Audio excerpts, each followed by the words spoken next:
Hello everyone! Welcome all my besties, cutie pies and darlings. Let's take this off. How do you create an interesting character any reader will love? The key to creating a remarkable character, whether it's a main character or it's just like a side character, you have to watch out for a few things. Now we all know we have to know how the characters look, their personality, their past, their pattern, how they speak, their relationship with the character, and what kind of role do they play in the plot. Now we all know about the look, right? We always describe how the characters look, whether they have blonde hair, brown hair, blue eyes, long wavy dark hair, beautiful, ugly. Just in general, we all know that we always cover the look. The description shouldn't sound like, I looked at myself in the mirror, I have blue eyes, blonde hair, I'm skinny, but I don't really know it. Like, I don't really know how beautiful I am, but I'm totally beautiful. Everybody hates descriptions like that because they're so overdone and just it doesn't work, and it's technically an info dump. So you have to find a way how to put it into the text without being obvious about it. So let's make it like the character is looking at herself in a mirror, but she's looking at her tired eyes, and she's like, oh, look at these eye bags. You can't even tell my eyes are blue.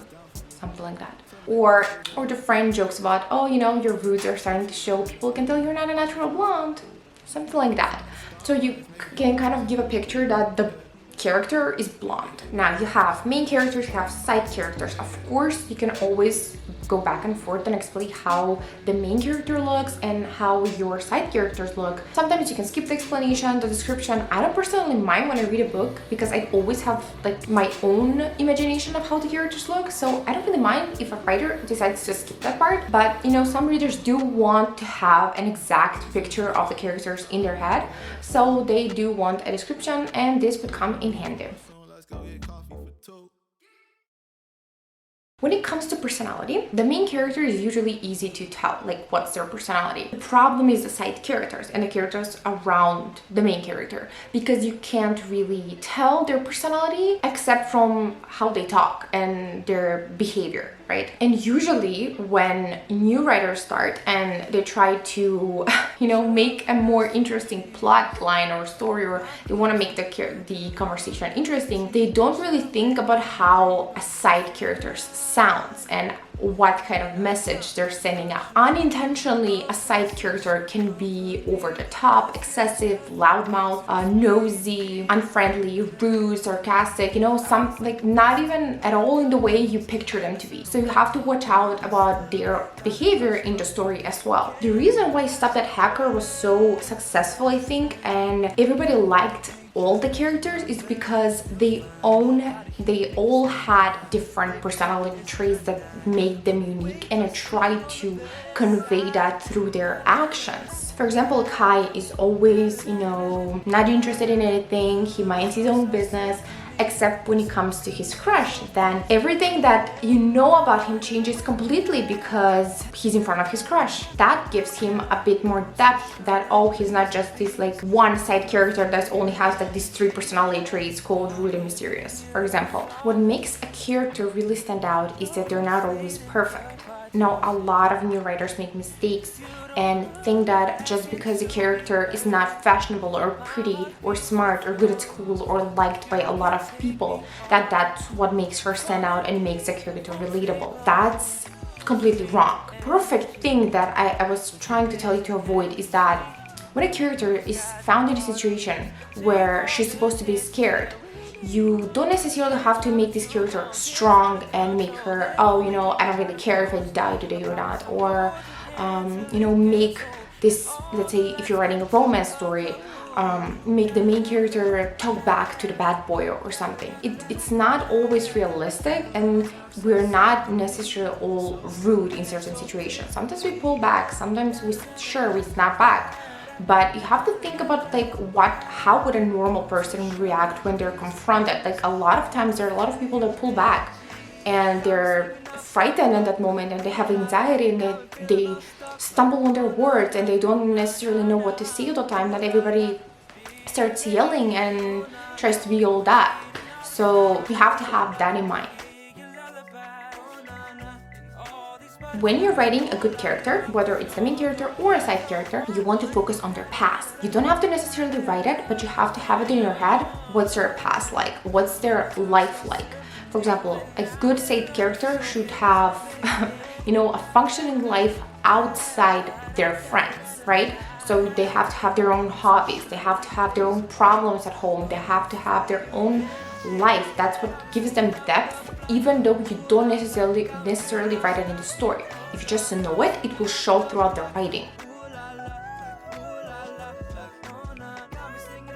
When it comes to their speech, you have to really be careful here, because sometimes when we do rough drafts, we don't really think about anything at all and we just write the dialogue as it comes to us. And sometimes it makes a really good flowing dialogue, but it doesn't necessarily work with the characters' personalities. Let me be clear with that. For example, in Stop That Hacker, Francie, she's not the type of person to curse or to be very fast to react. She overthinks a lot. She's trying to think before she says something. She's very cautious. She's also very bubbly, very quirky. So she's most of the type that tries to make you laugh and makes you feel more comfortable when, let's say, you're frustrated or sad. On the other hand, you have Elric or Lucy, who is complete opposite. He actually can be very rude with his words. He doesn't really care if he curses or not. He's very upfront, and it's not when he's trying to console you or talk to you, he doesn't really care about hurting your feelings. He's trying to say facts, and that's what makes him kind of very masculine, very aggressive, very leader-like as he is perceived by the rest of the characters. There is a difference also between how Elric Lucy talks to Francie and how he talks to Ace. These conversations are completely different. He would most likely be more friendly, but also more arrogant with Ace, and he would try to be more down to earth and loving with his girlfriend.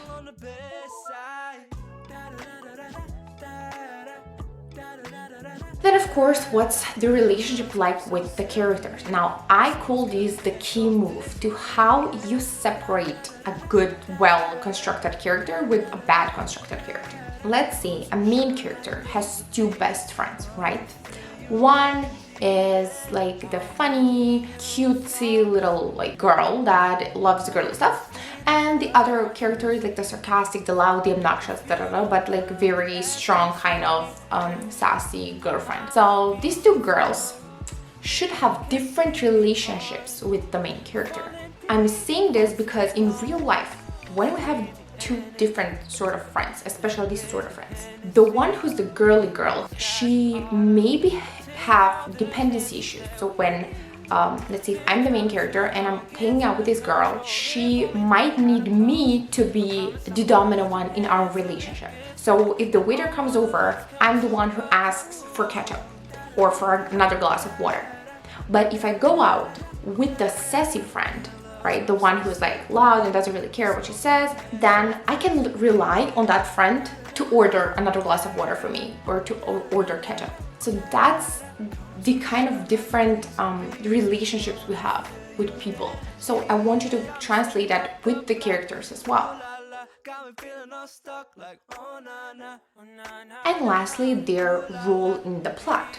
So they might be there just to be there for the moment.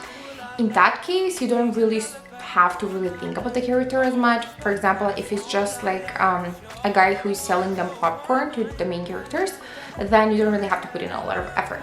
But if it's somebody who shows up from time to time, you want to put in effort in that character as well, because it makes it a lot more interesting.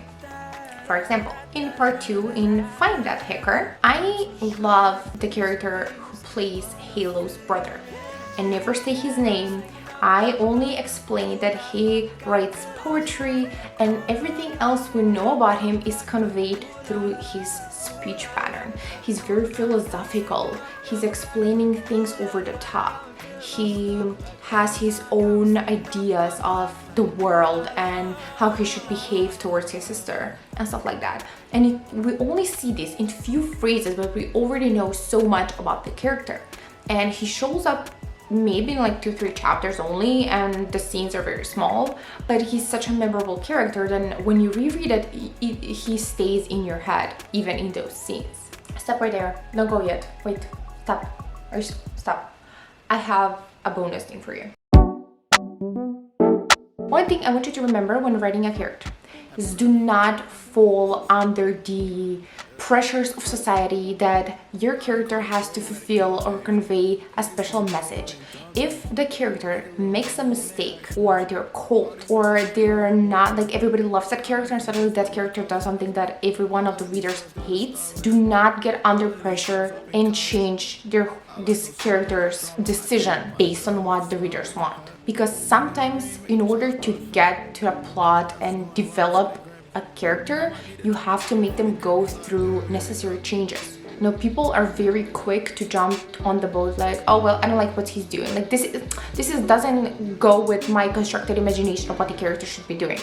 But if you want your character to do something, even if it's morally wrong, let that character do whatever the hell he wants or she wants. Like, let them grow in their own way. Let them make bad choices. Let them make, you know, decisions that your readers might not like. Thank you so much for staying through that. I hope you guys enjoyed this video. Please give it a like, subscribe, leave a comment down below, and see you in the next one. Bye. That's prophecy. I need a power that's down for me to make my good days my better days.